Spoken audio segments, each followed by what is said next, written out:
నమస్తే అన్న అందరికీ నమస్కారం. కువైట్ లో రాబోయే రోజుల్లో జాతీయ దినోత్సవ వేడుకలు జరగనున్నాయి. 2025 జాతీయ దినోత్సవ వేడుకలలో ప్రజల రక్షణ మరియు భద్రతను నిర్ధారించడానికి Kuwait ministry of interior assistant under సెక్రటరీలతో ministry of interior under secretary lieutenant general Sheikh Salem Nawaf Al Ahmad Al Jaber Al Sabah గారు సమావేశం నిర్వహించడం జరిగింది.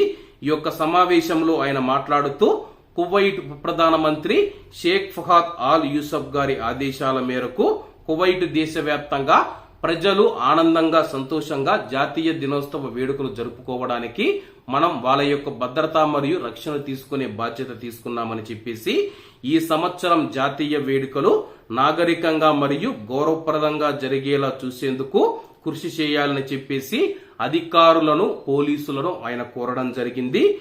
కువైట్ లో ముందుగా మనం చూసుకుంటే వాహనాలపైన నీళ్లు చల్లడం, అలాగే వాహనాలు ఏవైనా వెళుతూ ఉన్నప్పుడు ట్రాఫిక్ అంతరాయం కలిగిస్తూ ఎవరైనా సరే కానీ వాహనాలు నిర్లక్ష్యంగా డ్రైవింగ్ చేస్తే అటువంటి వారిపైన చర్యలు తీసుకోవాలని చెప్పేసి ప్రజలు కువైట్ లో ఉన్న ప్రజలు ఎవరైతే ఉన్నారో ఆనందంగా సంతోషంగా జాతీయ వేడుకలు జరుపుకునేందుకు ఆహ్లాదకరమైన వాతావరణాన్ని మనము తీసుకొని రావాలని చెప్పేసి అధికారులకు పోలీసులకు ఉద్యోగులకు సిబ్బందికి ఆయన ఆదేశాలు జారీ చేశారు.